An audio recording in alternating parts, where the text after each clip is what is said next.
हमारे चैनल को सब्सक्राइब करना ना भूलें। यहाँ हजारों कहानियां हैं आपके लिए। अभिमन्यु ने ये देखकर अपने मन में कहा, बड़ी अजीब बात है। हम तो सोच रहे थे कि अबर यहाँ पर आई हैं तो कुछ ना कुछ जरूर बोलेंगी, लेकिन इन्होंने तो कुछ भी नहीं कहा। अभिमन्यु को इस बात की बड़ी हैरानी हुई। वे दोनों वहीं पर चुपचाप बैठे रहे। 3 घंटे बीत गए और तभी मासा ने अर्पिता की तरफ देखते हुए कहा, अर्पिता, जाइए सबके साथ बैठकर लंच कर लीजिए। अर्पिता ने जैसे ही मासा की ये बात सुनी, उसने कहा, और मासा? मासा ने ना में अपना सिर हिलाते हुए कहा, हम अपना खाना अपने रूम में खाएंगे। इतना बोलकर मासा सीधे अपने रूम में जाने लगी। तभी अभिमन्यु ने मासा का हाथ पकड़ते हुए कहा, क्यों मासा, आप हमारे साथ खाना नहीं खाएंगी क्या? मासा ने अभिमन्यु की तरफ देखकर ना में अपना सिर हिलाते हुए कहा, नहीं। अभिमन्यु ने उनका हाथ पकड़ते हुए कहा, लेकिन क्यों मासा, क्या आप अभी भी हमसे नाराज हैं? मासा ने अभिमन्यु की इस बात पर कोई जवाब नहीं दिया। अभिमन्यु ने उनका हाथ कसकर पकड़ते हुए कहा, अगर आप हमारे साथ खाना नहीं खाएंगी तो हम भी नहीं खाएंगे।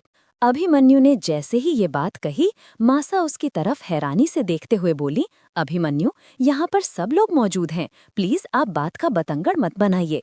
अभिमन्यु ने मासा के बिल्कुल पास आकर उनके दोनों हाथों को कसकर पकड़ते हुए कहा, मासा, हम कोई बात का बतंगड़ नहीं बना रहे, हम आपके साथ ही लंच करेंगे, आइए हमारे साथ और यहाँ बैठिए। इतना बोलकर अभिमन्यु ने मासा का हाथ पकड़ा और उन्हें वो अपने साथ लाकर वहीं डाइनिंग टेबल की चेयर पर बैठाने लगा। तभी मासा ने अभिमन्यु को रोकते हुए कहा, नहीं, अब आप इस महल के राजा हैं और आप इस कुर्सी के हकदार हैं, हम नहीं। मासा ने ये बात कही और वो साइड वाली कुर्सी पर बैठने जा रही थी कि अभिमन्यु ने उन्हें रोकते हुए कहा, नहीं मासा, भले ही हम इस महल के राजा बन चुके हैं, लेकिन हमारे लिए अभी भी सबसे बड़ा दर्जा आपका ही है। इस कुर्सी पर आप ही बैठती थी और हमेशा आप ही बैठेंगी। इतना बोलकर अभिमन्यु ने मासा को इस कुर्सी पर बिठाया और खुद उनके बगल वाली कुर्सी पर बैठा। इप्सिता अभिमन्यु के जस्ट बगल वाली कुर्सी पर आकर बैठ गई। अभिमन्यु मासा की तरफ देखकर मुस्कुराया और मासा ने उसकी और इप्सिता की तरफ ध्यान नहीं दिया और वो चुपचाप वहीं बैठकर खाना खाने लगी। वहीं डाइनिंग टेबल पर सब लोग बैठे हुए थे कि तभी मासा का फोन बजा। उन्होंने फोन की तरफ देखा तो इप्सिता की मम्मी का फोन आ रहा था। उन्होंने तुरंत वो फोन उठाया और वो उनसे बात करने लगी। थोड़ी देर बात करने के बाद उन्होंने फोन साइड में रखते हुए कहा, इप्सिता की मम्मी का फोन था, उन्होंने कल इप्सिता को पग फेरे के लिए बुलवाया है। अर्पिता, अभिमन्यु और इप्सिता के पग फेरे की सारी रस्में आपको देखनी हैं और हो सके तो उन दोनों के साथ आप भी वहां चली जाइएगा। मासा की ये बात सुनकर अर्पिता ने हाँ में अपना सिर हिलाया और अभिमन्यु इप्सिता की तरफ देखने लगा।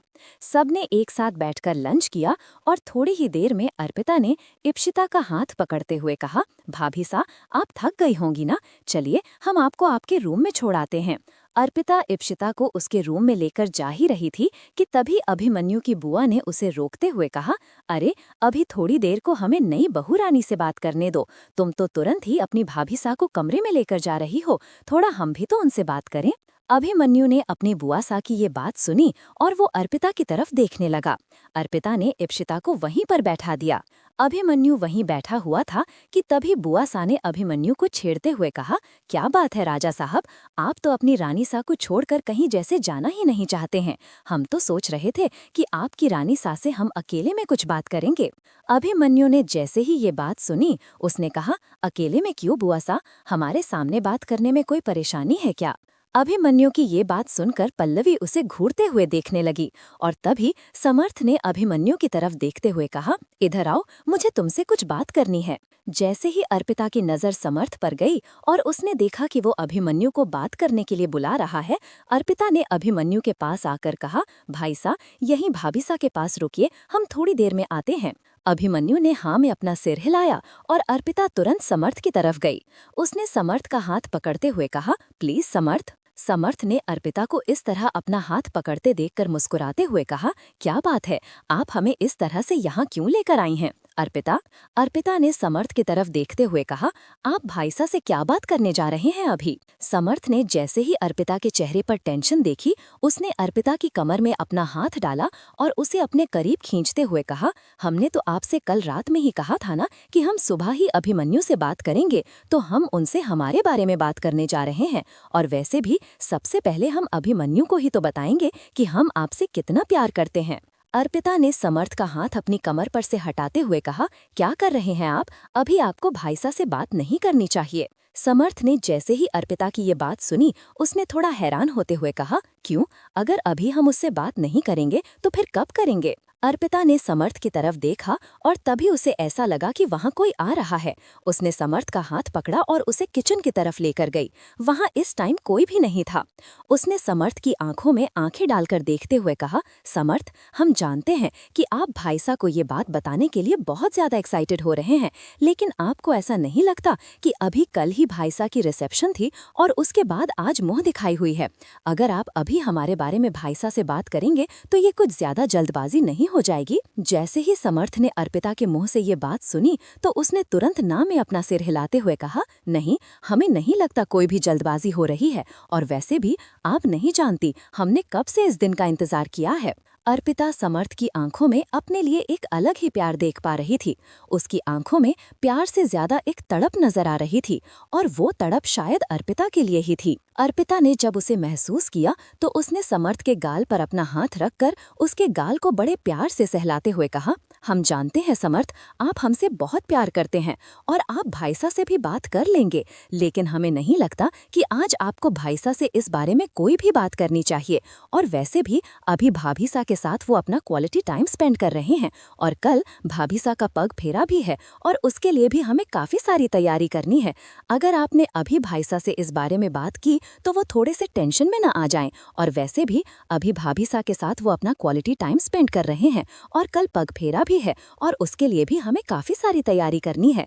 अगर आपने अभी भाईसा से इस बारे में बात की तो वो थोड़े से टेंशन में आ जाएंगे, और फिर कल पग फेरे की रस्म में हम नहीं चाहते कि कोई भी प्रॉब्लम हो, इसलिए आपने जहां इतना इंतजार किया है थोड़ा सा और सही। समर्थ उसकी बात चुपचाप सुन रहा था। तभी अर्पिता ने फिर से समर्थ के हाथ को पकड़ते हुए कहा, प्लीज, क्या आप हमारे लिए थोड़ा सा और इंतजार नहीं कर सकते? समर्थ ने जैसे ही ये बात सुनी उसने थोड़ा कंफ्यूज होते हुए कहा, मतलब अभिमन्यु और भाभीसा के पग फेरे की रस्म कल हो रही है, ये बात आपको कब पता चली? समर्थ की ये बात सुनकर अर्पिता ने कहा, अभी मासा के पास भाभीसा की मम्मी का फोन आया था।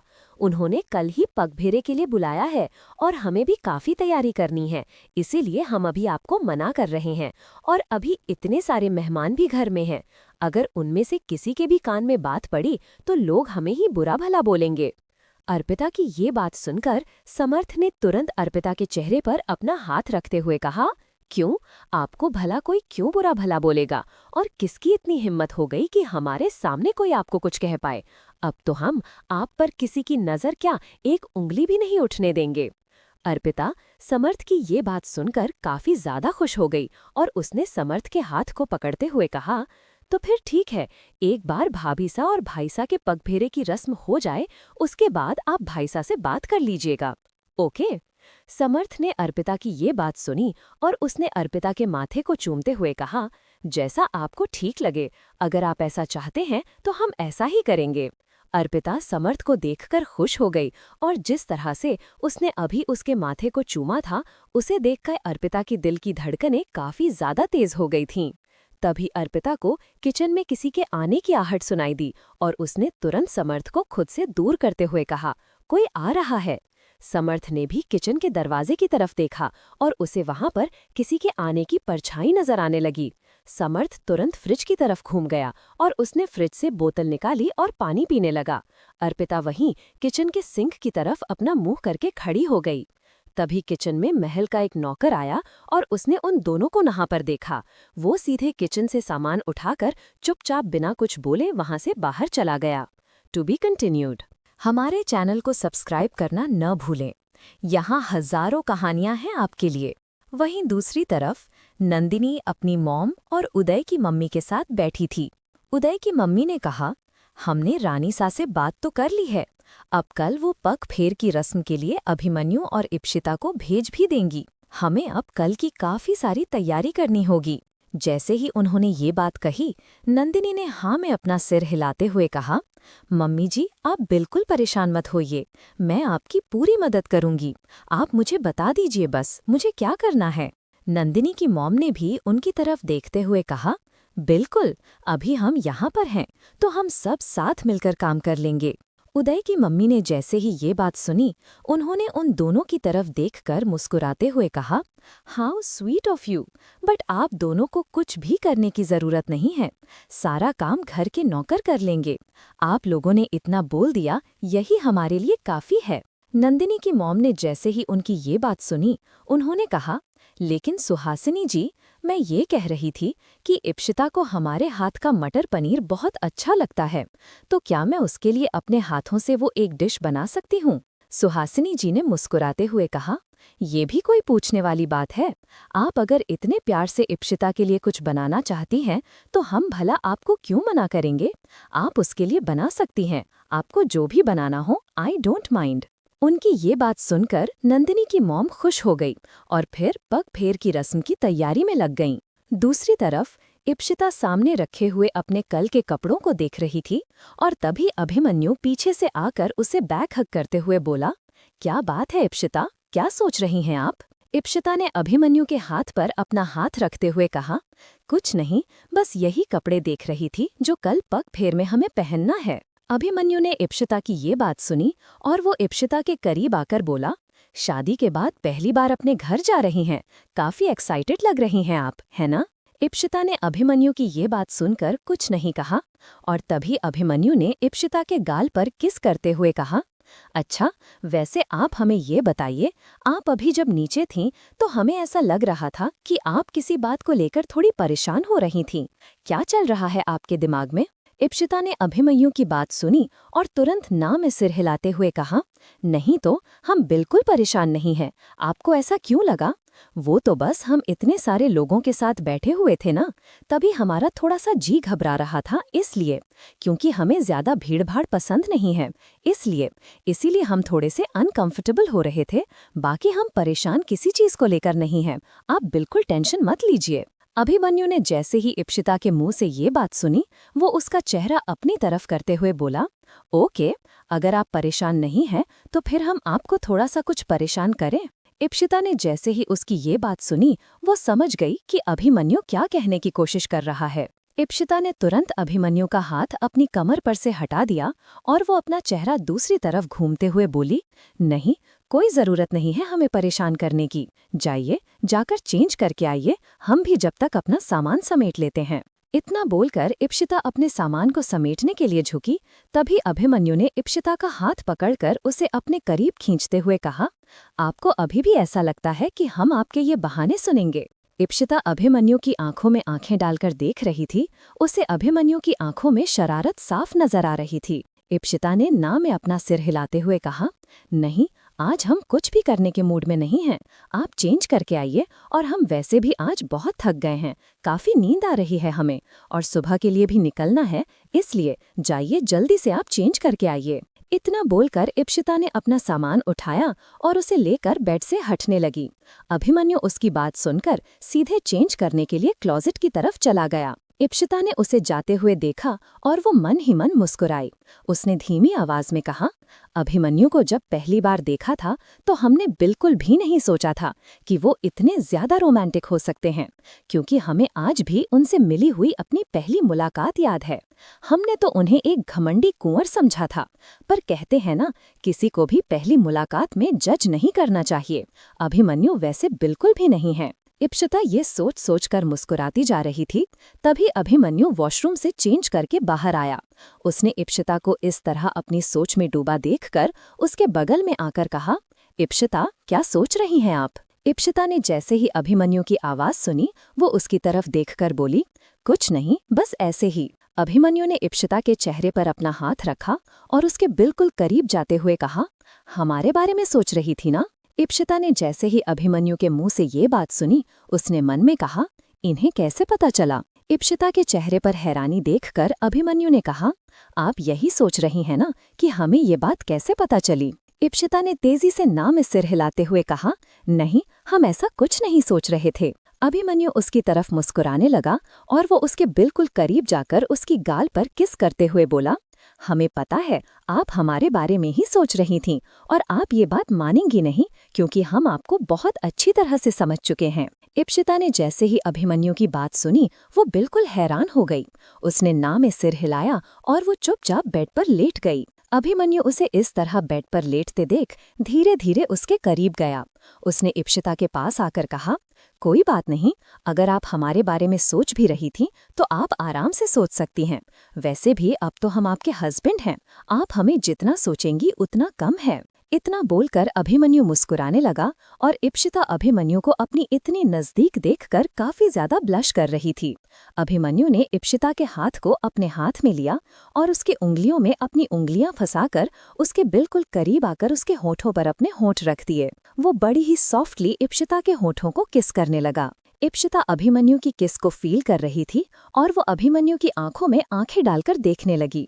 उसने धीमी आवाज में कहा, अभिमन्यु, हम नहीं चाहते हैं आज हम दोनों।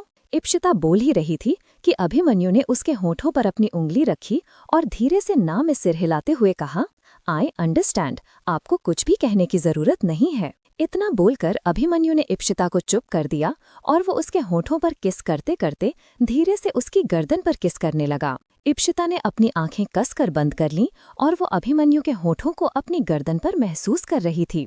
उसकी दिल की धड़कन तेज हो गई। तभी अभिमन्यु ने इप्शिता के कान के पास जाकर उसके ईयरलोब को हल्के से वाइट करते हुए कहा, good night, take a rest. इतना बोलकर अभिमन्यु इप्शिता के ऊपर से हट गया और इप्शिता ने उसे इस तरह खुद से दूर जाते देखा तो वो हल्के से मुस्कुराई।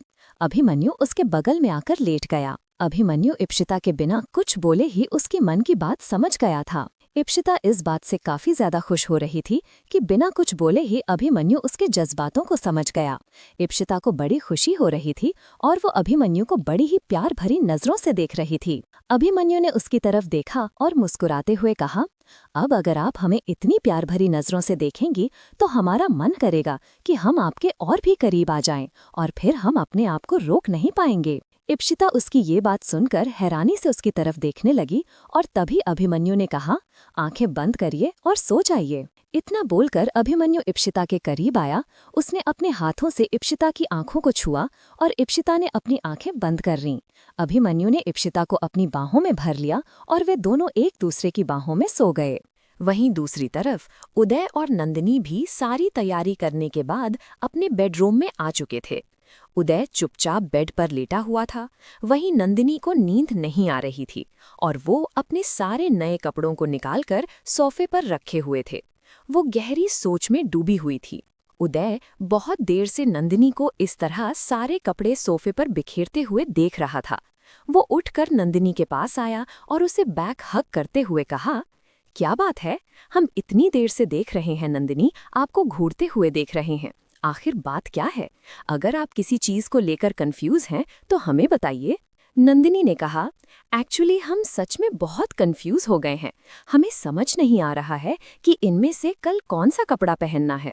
उदय ने उसके कंधे पर अपना सिर रखते हुए कहा, आपके ऊपर सारे कपड़े अच्छे लगते हैं, आप तो कुछ भी पहन लीजिए, प्यारी ही लगेंगी। नंदिनी ने उदय की बात सुनकर खुश होते हुए कहा, ये बात तो बिल्कुल सही कही आपने। अब हमारे लिए एक कपड़ा चूज करिए कि हम कल क्या पहने। इप्शिता जीजू के साथ पहली बार यहाँ आ रही हैं तो हमें कुछ तो अच्छा पहनना पड़ेगा, है ना? उदय ने नंदिनी के चेहरे की तरफ देखा, वो काफी ज्यादा कंफ्यूज लग रही थी। तभी उदय उसकी तरफ देखकर मुस्कुराया और सीधे सोफे के पास आया। उसने वहीं रखा हुआ एक वाइट और ब्लैक कलर का अच्छा सा प्रिंटेड और बहुत ही स्टाइलिश कुर्ता उठाया। उसे नंदिनी की तरफ देखते हुए कहा, नंदिनी, हम इसी से मैचिंग सूट पहन लेंगे, फिर तो हम दोनों एक परफेक्ट कपल लगेंगे, है ना? हमारे चैनल को सब्सक्राइब करना ना भूलें, यहाँ हजारों कहानियां हैं आपके लिए। 178। नंदिनी ने जैसे ही ये बात सुनी उसने कहा, मेरा भी यही मन कर रहा था पहनने का। अच्छा हुआ आपने भी यही चुना, अब मेरी कंफ्यूजन दूर हो गई है। इतना बोलकर नंदिनी ने उदय के हाथ में पकड़े हुए कपड़े को लिया और उसे देखकर मुस्कुराई। उसने सोफे पर बिखरे हुए बाकी सारे कपड़ों को उठाया और अलमारी में रख दिया। वो चुपचाप अपने बेड पर आकर बैठते हुए बोली, अब हमें किसी चीज की टेंशन नहीं है, अब हम आराम से सो सकते हैं। इतना बोलकर नंदिनी बेड पर लेट गई और उसने ब्लैंकेट ओढ़ लिया। उसे इस तरह लेटते देखकर उदय उसके पास आकर बोला, इतनी जल्दी आप सोने भी चली गईं, हमें हमारा टाइम कब मिलेगा? नंदिनी उदय की बात सुनकर उसकी तरफ मुस्कुराते हुए बोली, आपका टाइम? अब कोई टाइम नहीं, अब तो वैसे भी सोने का टाइम हो रहा है, इसलिए आप भी सो जाइए। उदय ने अपना सिर हिलाते हुए कहा, नहीं नहीं, ये कोई बात नहीं होती है, हमें तो आपके साथ रोमांस करना है। इतना बोलकर उदय नंदिनी के बिल्कुल नजदीक आया और उसने नंदिनी की कमर में हाथ डालकर उसका चेहरा अपनी तरफ घुमाते हुए कहा, हमने आपकी ड्रेस चुनने में आपको इसीलिए जल्दी से हेल्प की ताकि हम आपके साथ रोमांस कर पाएं, और आप है कि अब सोने जा रही हैं। नंदिनी ने उदय के मासूम से चेहरे की तरफ देखा और उदय के गाल पर अपना हाथ रगड़ते हुए बोली, हाँ, रोमांस तो मुझे भी करना था, लेकिन आज नहीं, क्योंकि कल सुबह जल्दी उठना है। इप्शिता आ रही है और मम्मी जी ने पहले ही कहा है कि किसी चीज में कोई कमी नहीं होनी चाहिए, और मम्मी जी ने मुझे पहली बार कोई काम दिया है और मैं नहीं चाहती कि मैं वो काम गलत करूं और फिर मम्मी जी नाराज हो जाएं। उदय ने नंदिनी की ये बात सुनी और उसका हाथ पकड़ते हुए कहा, नहीं होंगी मम्मी नाराज, आप क्यों परेशान हो रही हैं?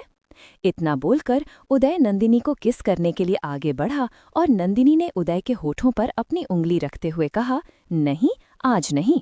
उदय ने गुस्से से अपना मुंह फुला लिया और चुपचाप मुंह घुमाकर लेट गया।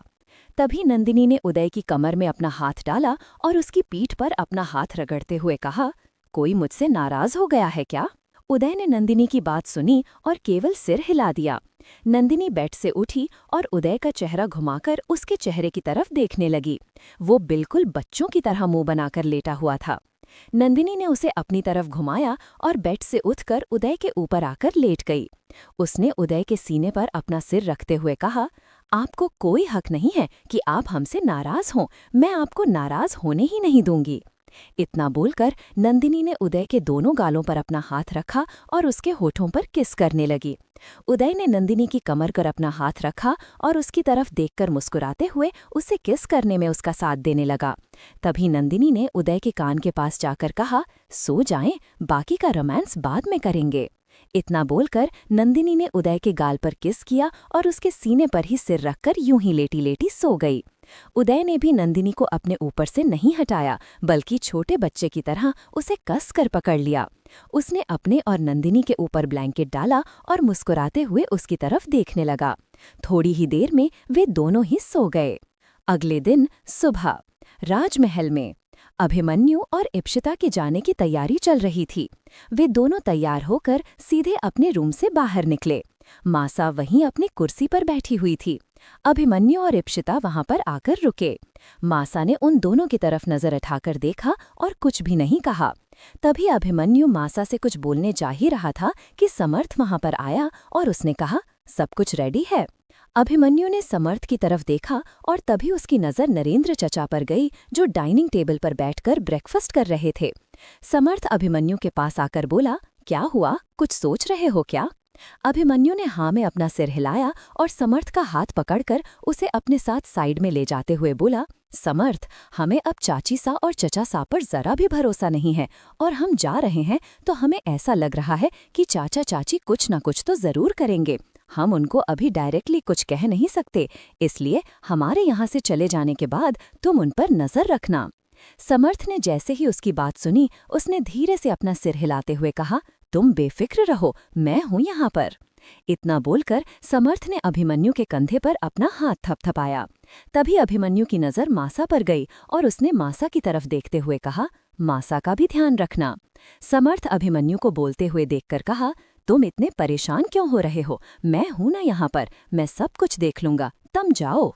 अभिमन्यु मासा के पास आया और उसने मासा की तरफ देखते हुए कहा, मासा, हम चलते हैं। मासा ने धीरे से अपना सिर हिलाया और अभिमन्यु ने इप्शिता का हाथ पकड़ा। वे दोनों सीधे कार में आकर बैठे और ड्राइवर ने अभिमन्यु के इशारे पर कार ड्राइव करना स्टार्ट कर दिया। अभिमन्यु ने अपने मन में कहा, हमें पता नहीं क्यों चचा सा चाची सा को देखकर बिल्कुल भी अच्छी फीलिंग नहीं आ रही थी।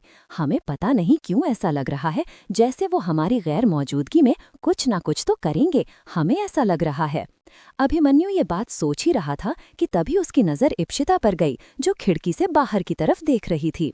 अभिमन्यु ने उसके हाथ पर अपना हाथ रखते हुए कहा, क्या हुआ है इप्शिता, क्या सोच रही हैं आप? इप्शिता ने धीरे से ना में अपना सिर हिलाते हुए कहा, नहीं, कुछ नहीं। इप्शिता काफी ज्यादा नर्वस लग रही थी, तो अभिमन्यु ने उसका हाथ कसकर पकड़ लिया और इप्शिता उसकी तरफ देखकर मुस्कुराई। तभी इप्शिता का फोन बजा।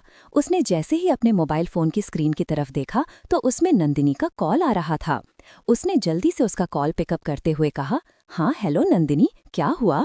नंदिनी ने कहा, यार ईशू कहाँ है तू, कितना टाइम लगा रही है? मैंने तो सोचा था कि सुबह सुबह ही आ जाएगी, लेकिन अब तो देख दोपहर होने को आ गई है और कितनी देर लगाएगी? इप्शिता ने कहा, बस हम 5 मिनट में पहुंचने वाले हैं, घर से निकल गए हैं। नंदिनी ने जैसे ही ये बात सुनी तो उसने कहा, ठीक है जल्दी आ जा, हम सब यहाँ पर तेरा बहुत बेसब्री से इंतजार कर रहे हैं। इप्शिता उसकी बात सुनकर मुस्कुराई और उसने कॉल कट कर दिया। अभिमन्यु ने इप्शिता की तरफ देखा और उसने कहा, क्या हुआ, क्या कह रही थी नंदिनी? अभिमन्यु की बात का जवाब देते हुए इप्शिता ने कहा, नंदिनी यही पूछ रही थी कि और कितनी देर लगेगी हमें वहां पहुंचने में।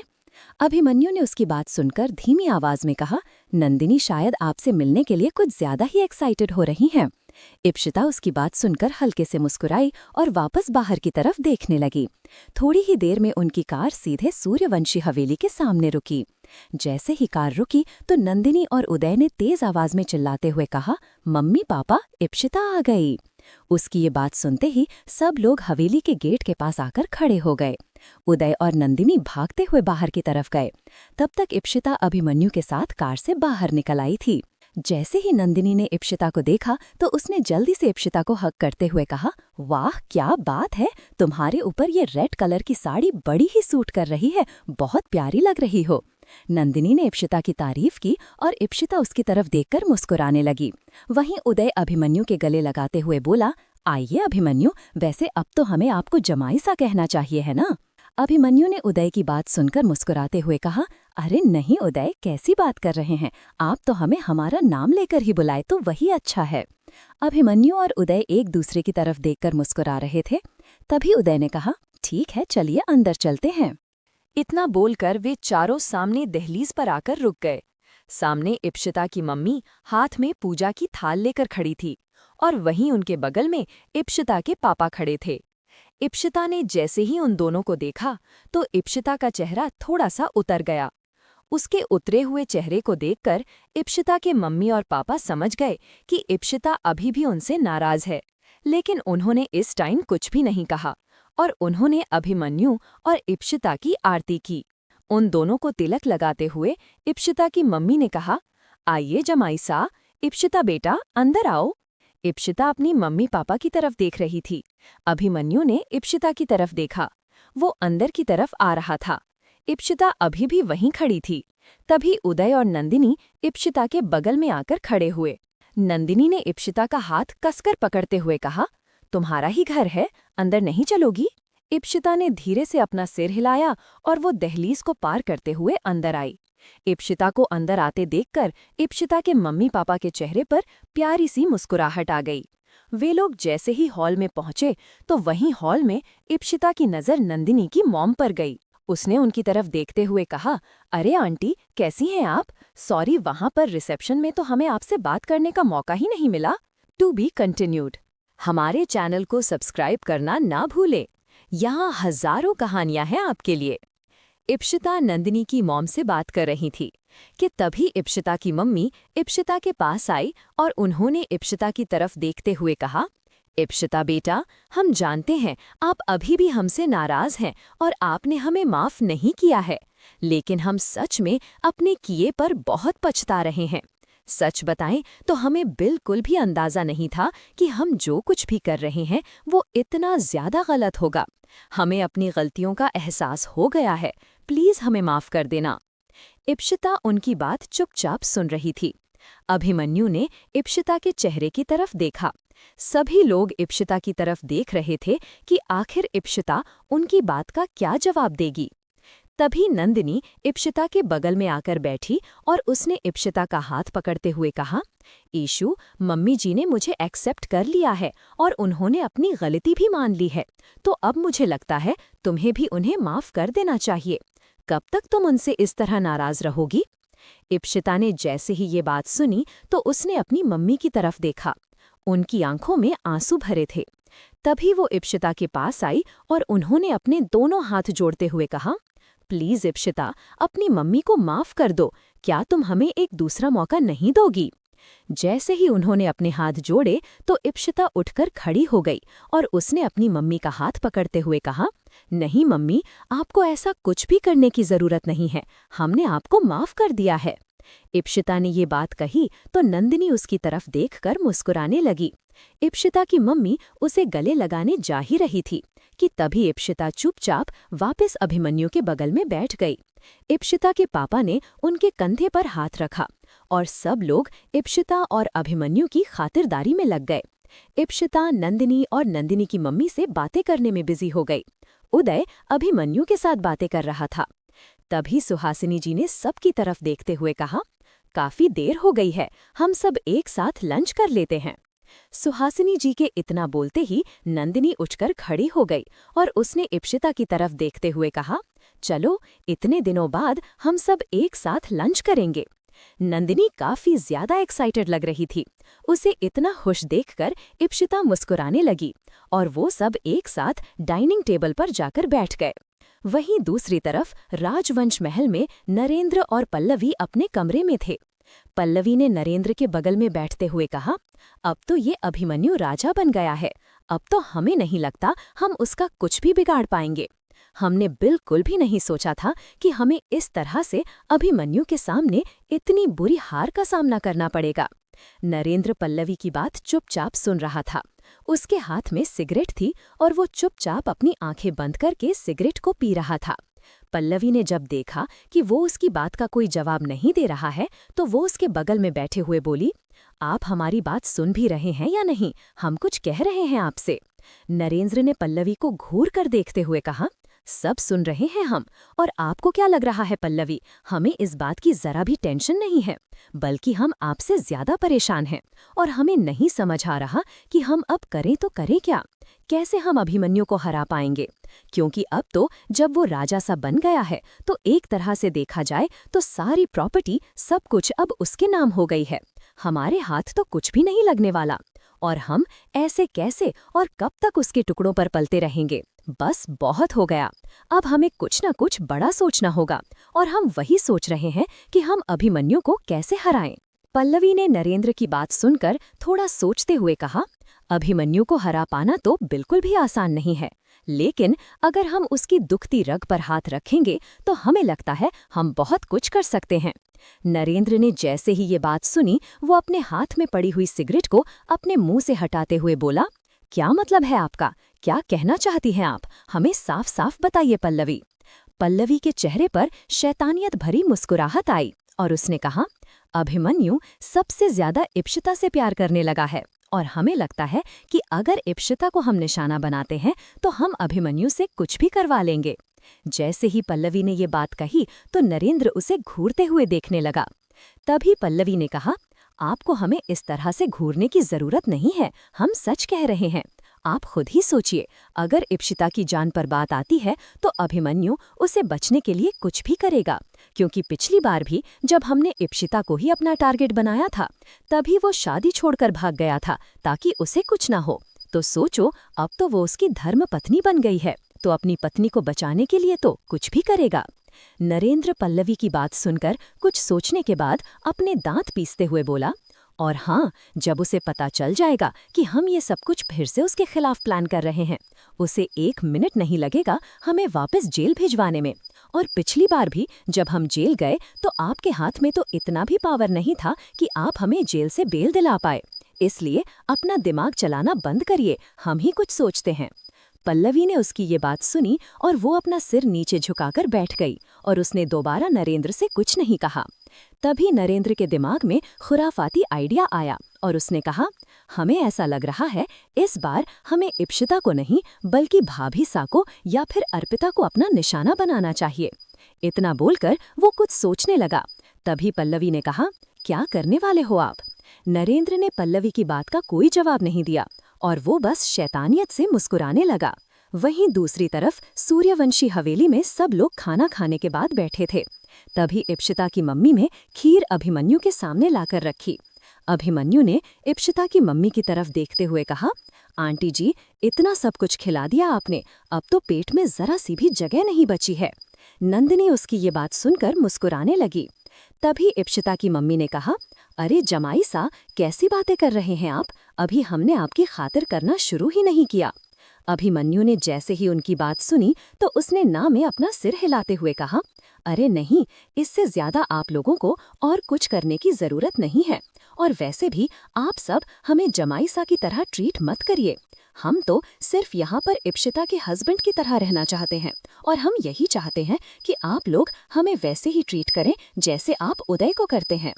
अभिमन्यु की ये बात सुनकर इप्शिता के पापा ने मुस्कुराते हुए कहा, ये तो आपका बड़प्पन है जमाई सा, लेकिन आप तो हमारे जमाई हैं और हम चाहकर भी ये बात भूल नहीं सकते।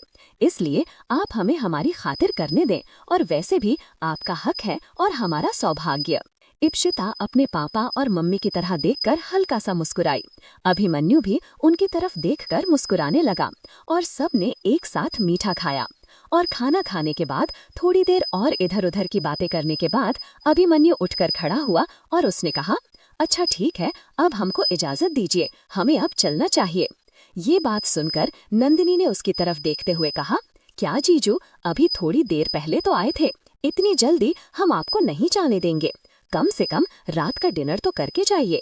नंदिनी की ये बात सुनकर इप्शिता की मम्मी ने कहा, अरे नहीं बेटा, आप यहाँ पगफेरे की रस्म करने आए हैं तो इतनी जल्दी हम आपको नहीं जाने देंगे। आपको आज की रात यहीं रुकना होगा। अभिमन्यु ने जैसे ही ये बात सुनी तो हैरानी से इप्शिता की तरफ को देखने लगा। तभी इप्शिता की मम्मी उन दोनों के पास आकर कहा, बेटा, आप पहली बार इस घर का जमाई यहाँ आए हैं और वो बिना यहाँ रात गुजारे चले जाए, ऐसा कैसे हो सकता है? आपको आज की रात तो यहाँ रुकना ही पड़ेगा। अभिमन्यु हैरानी से इप्शिता की तरफ देख रहा था और उसने कहा, लेकिन हम यहाँ कैसे रुक सकते हैं? अभिमन्यु ये बोल ही रहा था कि तभी नंदिनी इप्शिता के बगल में आकर खड़ी होते हुए बोली, हाँ जीजू, मम्मी जी सही कह रही हैं, आप प्लीज आज यहाँ रुक जाइए ताकि मैं ईशू के साथ थोड़ा सा और क्वालिटी टाइम स्पेंड कर लूँ। वैसे भी अभी तो मैंने उसे ठीक से बात भी नहीं की। इप्शिता नंदिनी की तरफ देखकर मुस्कुराने लगी। उसने अभिमन्यु की तरफ इशारे से रुकने के लिए कहा। अभिमन्यु ने जब देखा कि इप्शिता का भी वहां रुकने का मन है तो उसने उनकी बात मानते हुए कहा, ठीक है, अगर आप सब हमें इतना रोक रहे हैं तो हम रुक जाते हैं। जैसे ही अभिमन्यु ने बात कही तो नंदिनी ने खुश होते हुए इप्शिता को कसकर अपने गले लगाते हुए कहा, अब हम थोड़ा टाइम अपनी बेस्टी के साथ बिता पाएंगे। उसे इतना खुश होते देख उदय भी मुस्कुराने लगा और वो सब एक साथ इप्शिता के रूम में चले गए, वहीं बैठकर गप्पे लड़ा रहे थे। नंदिनी ने इप्शिता को छेड़ते हुए कहा, वैसे एक बात तो माननी पड़ेगी, हमारी ईशू पहले ही इतनी ज्यादा खूबसूरत थी और जब से वो रानी सा बन गई है तब से तो उसके चेहरे का ब्लश और भी ज्यादा बढ़ गया है। उदय नंदिनी की ये बात सुनकर मुस्कुराने लगा। To be continued. हमारे चैनल को सब्सक्राइब करना ना भूलें, यहाँ हजारों कहानियां हैं आपके लिए। तभी इप्शिता ने नंदिनी के कंधे पर मारते हुए कहा, शट अप, अब तुम हमें रानी सा बोलकर छेड़ो मत। नंदिनी ने इप्शिता की बात सुनकर मुस्कुराते हुए कहा, क्यों ना छेड़ें, और वैसे भी अब तो तू सच में रानी सा बन गई है, तो अब मुझे तेरी थोड़ी इज्जत करनी होगी, है ना? हाँ तो बताइए रानी सा, कल सुबह के ब्रेकफास्ट में आप क्या लेंगी? नंदिनी अपने फुल ड्रामेबाज वाले मूड में आ गई थी और वो इप्शिता को चिढ़ाती ही जा रही थी। तभी इप्शिता ने उसके कंधे पर मारते हुए कहा, जस्ट स्टॉप इट नंदिनी, अगर तुमने हमें छेड़ना बंद नहीं किया तो हम। नंदिनी ने इप्शिता की ये बात सुनी और उसने उसे कसकर अपने गले लगाते हुए कहा, अच्छा बाबा ठीक है, नहीं छेड़ूंगी। उदय और अभिमन्यु वहीं आपस में बैठकर बातें कर रहे थे। तभी उदय ने कहा, और अब वहां राजमहल में सब कुछ ठीक तो है ना? अभिमन्यु ने हाँ में अपना सिर हिलाते हुए कहा, अब सब कुछ वहां ठीक है। तभी उदय ने कहा, हम जानते हैं अभिमन्यु, आप हमारी इप्सिता का बहुत ध्यान रखते हैं, लेकिन फिर भी हम आपसे एक बात और कहना चाहते हैं कि प्लीज़ उसे ज़्यादा किसी भी चीज़ की टेंशन मत दीजिएगा, क्योंकि हमारी ईशू बहुत मासूम है। उसे राजनीति के बारे में कुछ भी पता नहीं है और ना ही वो इन सारी चीज़ों में इंटरेस्ट लेती है। और जहाँ तक हम जानते हैं, राजमहल में आपके चाचा चाची अलग अलग तरह की। उदय बोल ही रहा था कि अभिमन्यु ने उसकी बात बीच में ही काटते हुए कहा, उदय, आप बिल्कुल परेशान मत होइए।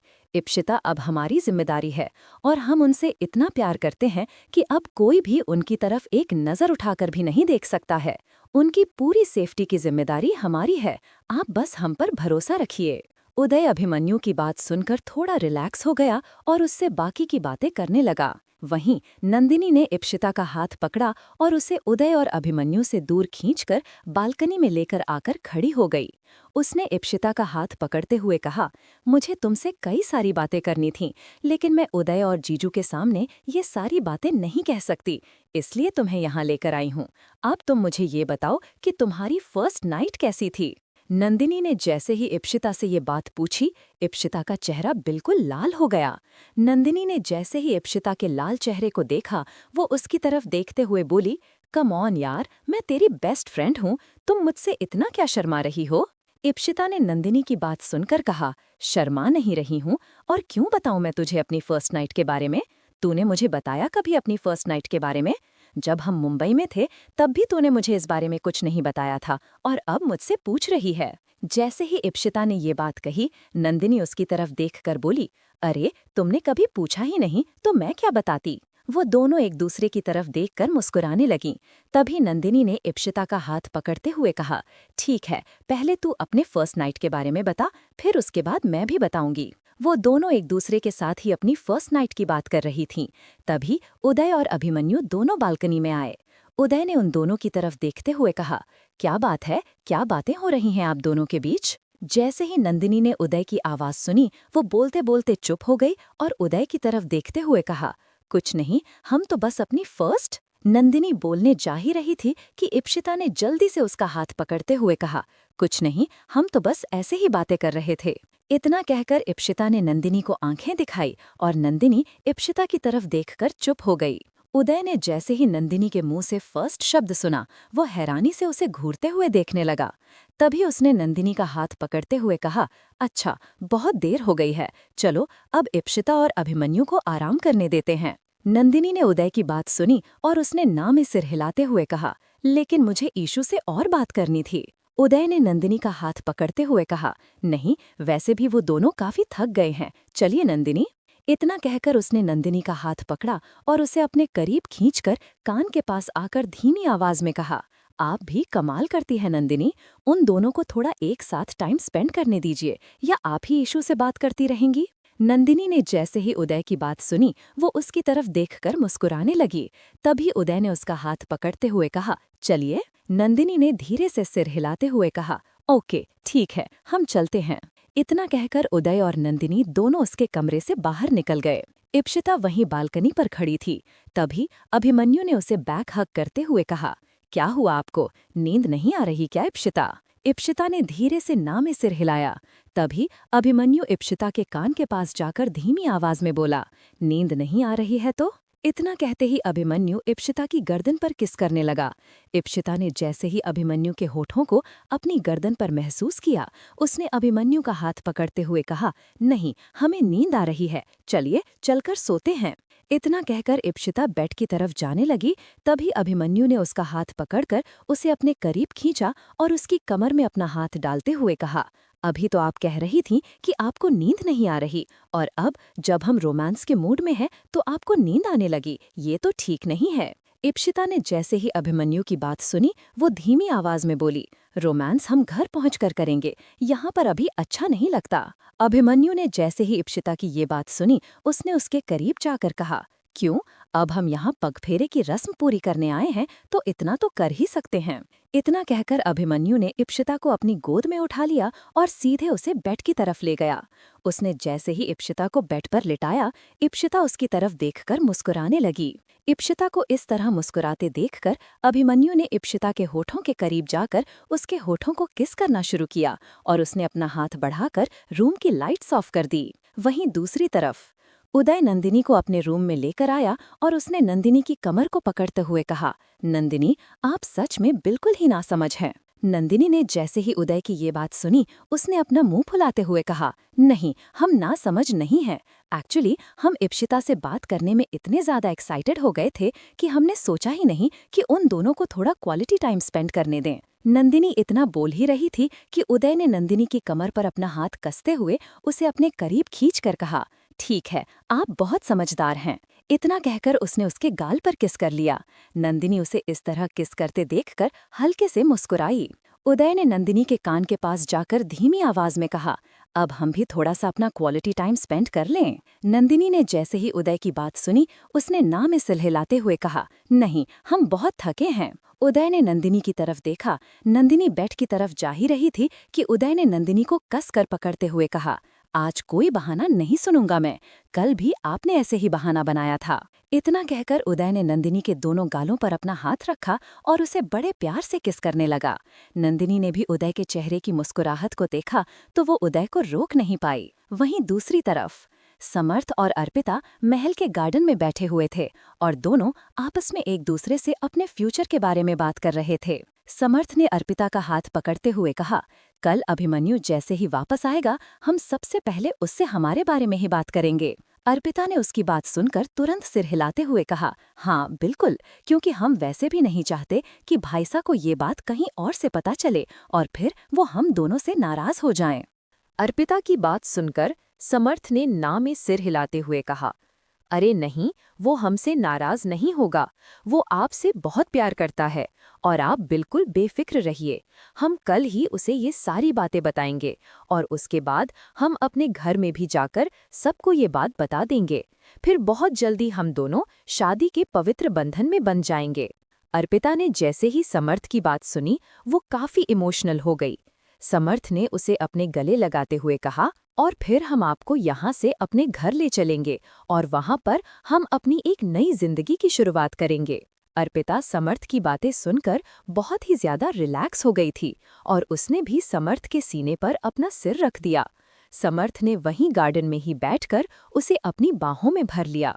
अगली सुबह इप्सिता और अभिमन्यु वापस महल जाने के लिए सूर्यवंशी हवेली से बाहर निकल रहे थे और सभी लोग उन्हें छोड़ने के लिए घर के बाहर तक आए। इप्सिता के साथ उनके घर वालों ने कई सारा शगुन भिजवाया। उदय ने उन सारे सामान को गाड़ी में रखवा दिया और वो इप्सिता के बगल में आकर खड़ा हुआ। उसने इप्सिता को अपने गले लगाते हुए कहा, ध्यान रखना अपना इप्सिता। इप्सिता ने अपना सिर हिलाया और तभी इप्सिता के डैड ने उन दोनों की तरफ देखते हुए कहा, इप्सिता बेटा, ये आपका घर है, इसे कभी भूलिएगा मत और हमसे मिलते आते रहिएगा। इप्सिता ने धीरे से हाँ में अपना सिर हिलाया और अपनी मम्मी की तरफ देखने लगी। तभी इप्सिता की मम्मी आगे बढ़ी और उन्होंने इप्सिता को अपने गले लगा लिया। नंदिनी ने अभिमन्यु की तरफ देखकर मुस्कुराते हुए कहा, जीजू, मेरी बेस्ट फ्रेंड का ध्यान रखिएगा।